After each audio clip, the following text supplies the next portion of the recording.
sur l'accès aux soins et la désertification médicale. Cette rencontre se tient à l'initiative du collectif pour la création de centres de santé sur la CDA de Saintes. Ce collectif a été créé par les membres de l'Union locale CGT de Saintes. Il est soutenu par l'Union syndicale des retraités CGT de la Charente-Maritime.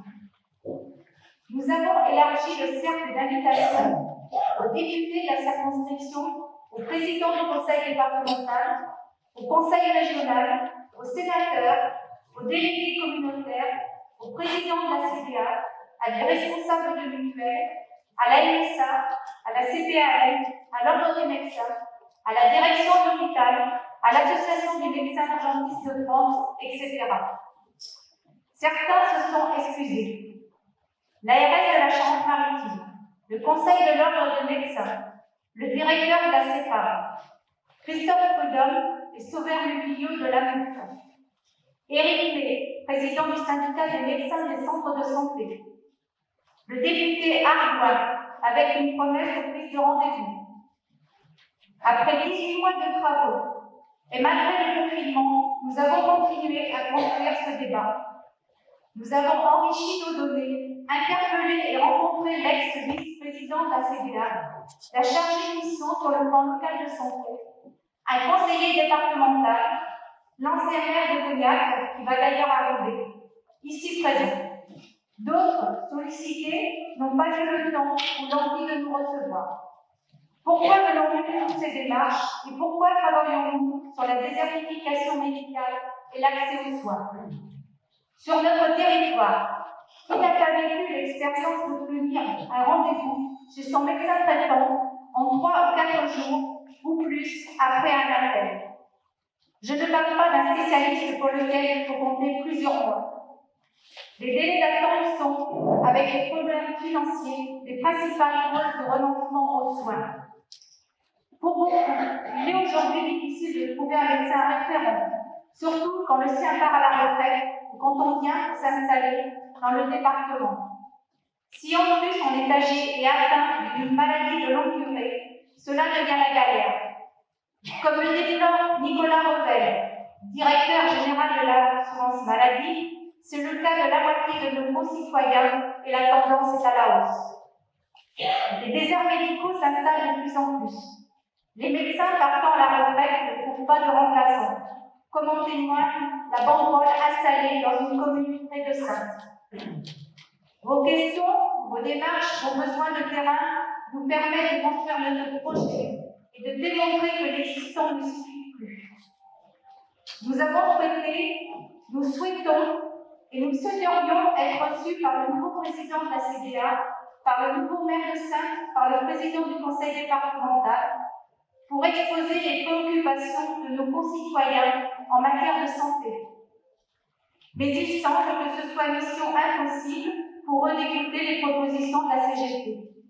Nous avons réussi à ce que 2 membres de notre collectif participent à un groupe de travail sur l'accès aux soins dans le cadre du contrat local de santé sur le territoire de la Saintonge-Romane.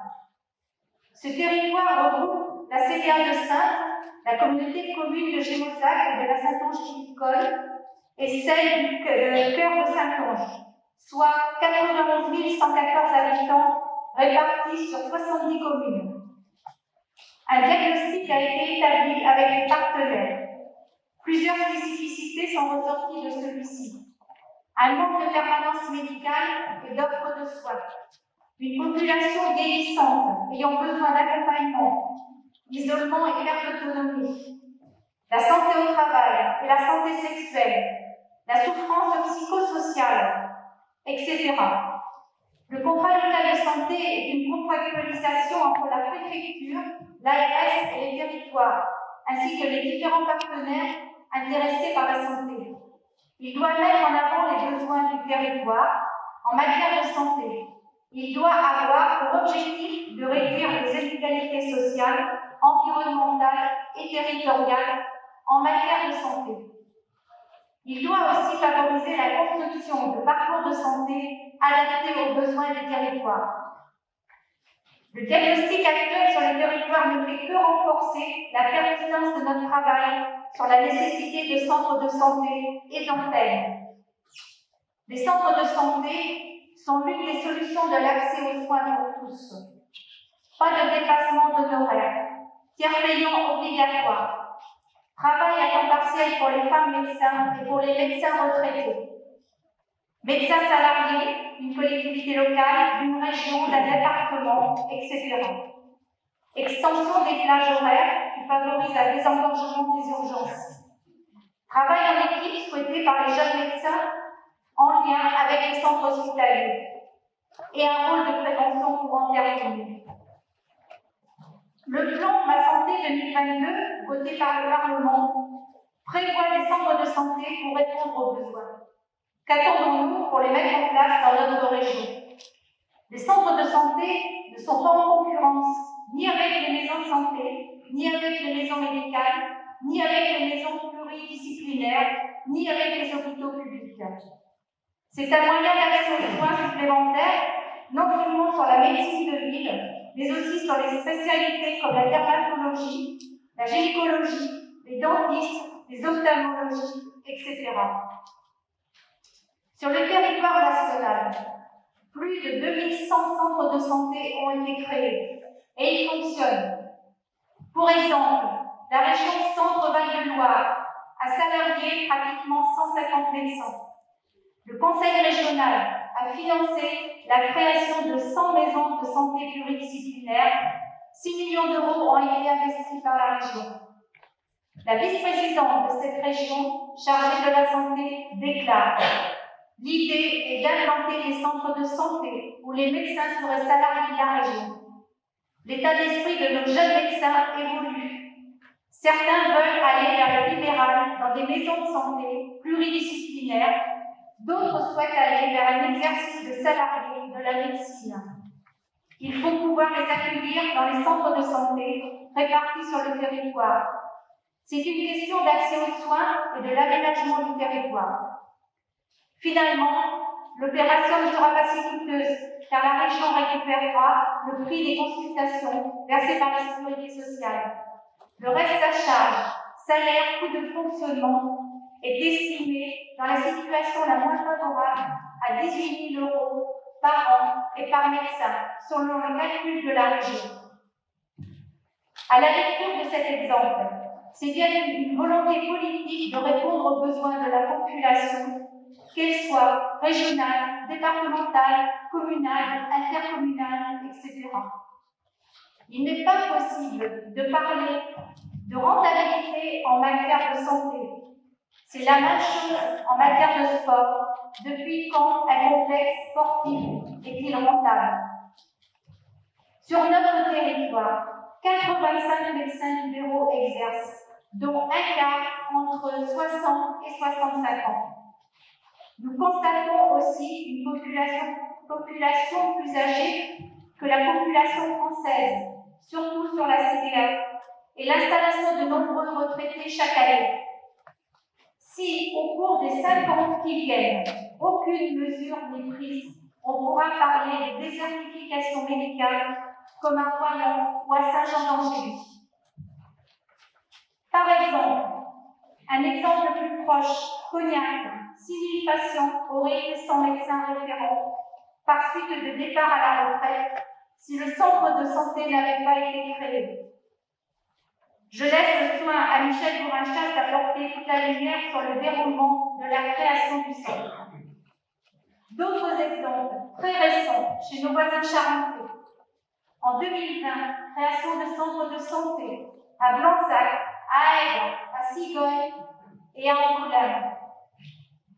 Dans la Vienne, dans les Deux-Sèvres, des centres de santé ont vu le jour. Le conseil départemental et l'ARS de la Charente sont des maillons importants dans l'évolution du nombre de centres de santé. Ils participent ainsi à la réponse aux besoins de la population. De nombreux articles de presse en témoignent. En Charente-Maritime, nous espérons que notre réunion fera avancer les mentalités des dirigeants des collectivités territoriales et fera prendre conscience des problèmes d'accès aux soins des populations. Depuis 75 ans, si nous pouvons encore nous soigner, nous devons remercier une grande dame, la sécurité sociale. Ce sont les cotisations et non les charges sociales qui permettent de financer la médecine pour une grande partie de la population. Aujourd'hui, alors que le nombre de malades atteints par le Covid-19 augmente, le système de santé, plus particulièrement l'hôpital, n'a pas la capacité d'assurer pleinement ses missions de service public par manque de moyens. Le Ségur de la santé n'a pas répondu aux besoins de la population et des personnels de santé. Les services du ministère de la Santé ont confirmé la fermeture de 3 400 lits en 2019.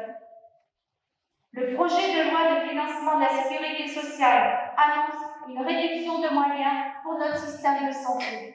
4 milliards d'économies pour 2021. La même logique continue et va se poursuivre dans les mois et les années à venir. Notre système de santé sera dans l'incapacité de répondre à des épidémies, sauf si nous réagissons. Notre organisation syndicale est mobilisée pour défendre la sécurité sociale, mais surtout, nous portons des propositions pour la renforcer, l'élargir et l'améliorer. Notre engagement sur les centres de santé en témoigne.